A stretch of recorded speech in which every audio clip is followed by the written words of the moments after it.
Halo semua, jumpa lagi dengan saya Depri Saipullah. Kabar terbaru soal Timnas Indonesia U20 yang baru saja melepas Indra Safri sebagai pelatih kepala.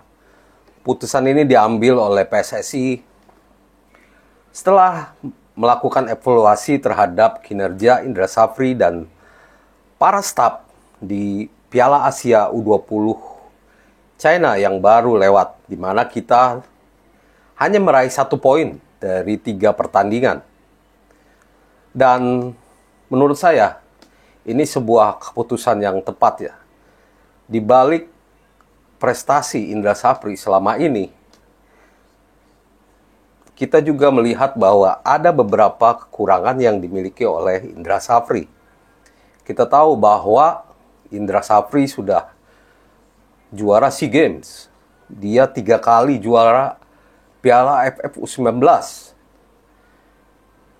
Dia juga meraih beberapa prestasi lah di level Asia Tenggara. Namun inilah yang menjadi masalah karena ternyata dengan level Indra Safri ini mentok di Asia Tenggara. Ini bukan terjadi sekarang saja saat dia dipercaya menangani timnas U20 ya, tapi ini terjadi sejak 2013-2014. Saat itu dia juga menangani timnas U19, lalu naik ke Piala Asia U20, gagal juga, boro-boro ke Piala Dunia, selalu mentok. Di Asian Games juga, Indra Safri gagal ke 16 besar. Jadi kita bisa paham dengan keputusan PSSI. Dan kita juga bisa paham mengapa PSSI mengambil keputusan ini. Dan kita juga sudah tahu bahwa desakan untuk mengganti Indra Safri ini sudah berhembus sejak kekalahan lawan Uzbekistan, lawan Irak, di mana kita tahu bagaimana permainan Garuda Muda di pertandingan itu. Sepanjang menjadi pelatih timnas U20, memang Indra Safri belum bisa meyakinkan menurut saya. Ya bolehlah ada alibi dia tidak bisa memainkan atau menurunkan 2 pemain naturalisasi, Dion Mack dan Tim Gapens, yang udah dinaturalisasi tapi tidak bisa didaftarkan untuk Piala Asia. Tapi ya tidak bisa menjadi alasan. Karena di era Sintayong 2023 kita meraih 1 kemenangan dan 1 kali imbang dengan Uzbekistan saat itu. Dan saat itu timnas U20 bisa membuat frustasi Uzbekistan yang 2023 jadi juara Piala Asia U20. Ada perlawanan dengan pemain yang kurang lebih mirip seperti sekarang. Jadi siapa yang salah? Kalau disebut pemain-pemainnya berbeda, dulu era Marcelino, lalu Hoki Caraka, Ferrari. Tapi saat itu juga ada Kadek Arel, ada Donitri, ada Kakang Rudianto juga, yang sekarang juga masih main.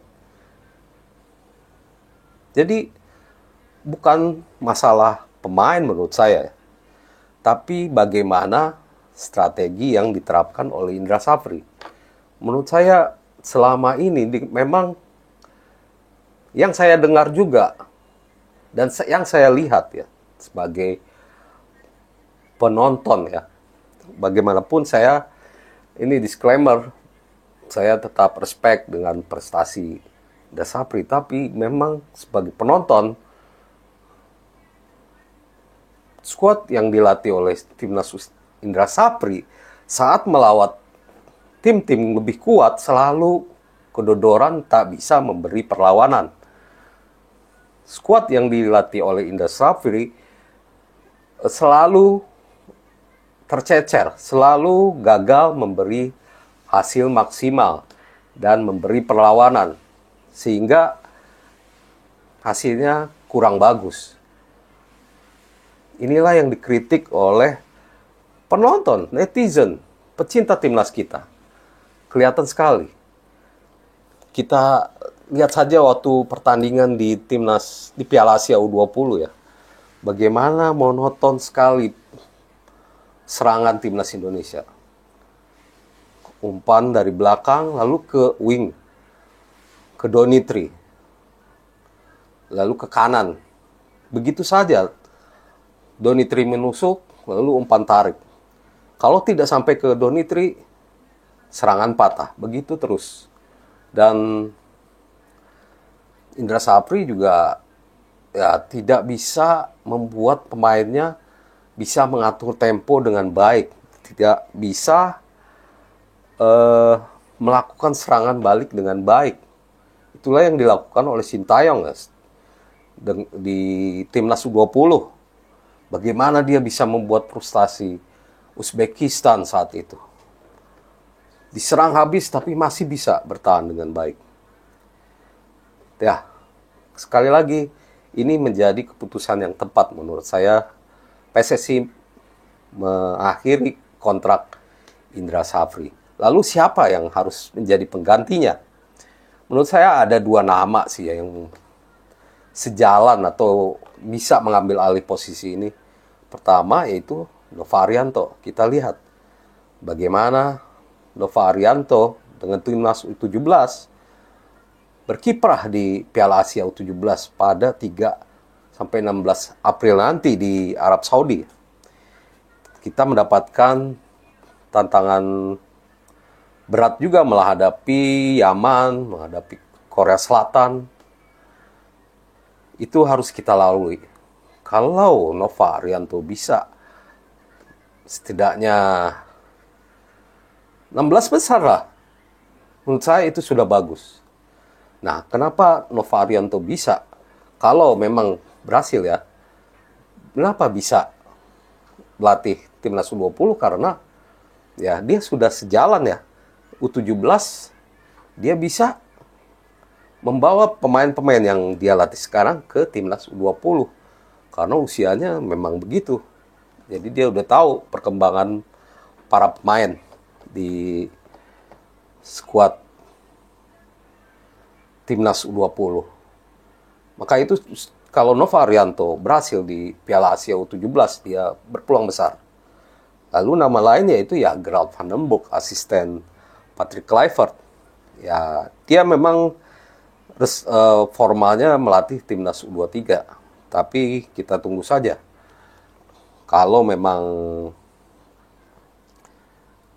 Erick Thohir memutuskan dia mengambil 2 posisi, mungkin itu bisa terjadi. Tapi menurut saya, PSSI bisa saja menunggu hasil dari timnas U17 ya. Karena memang tidak buru-buru juga. Timnas U20 agendanya belum ada. Maka itu 2 nama ini menurut saya yang paling pas. Kalaupun harus mencari pelatih baru lagi ya, berarti harus mencari lagi yang baru, yang mungkin di luar, pelatih luar lagi gitu. Kita tunggu saja seperti apa keputusan PSSI. Yang pasti ini sudah tepat. Karena Indra Safri terbukti Raja Asia Tenggara. Tapi kalau udah naik ke Asia, dia selalu kesulitan. Kita butuh pelatih yang levelnya lebih naik, yang bisa melawan tim yang lebih kuat dengan skuad yang ada, tanpa atau ada naturalisasi. Demikian teman-teman ulasan saya, semoga menjadi informasi yang berguna untuk semua. Terima kasih dan salam olahraga.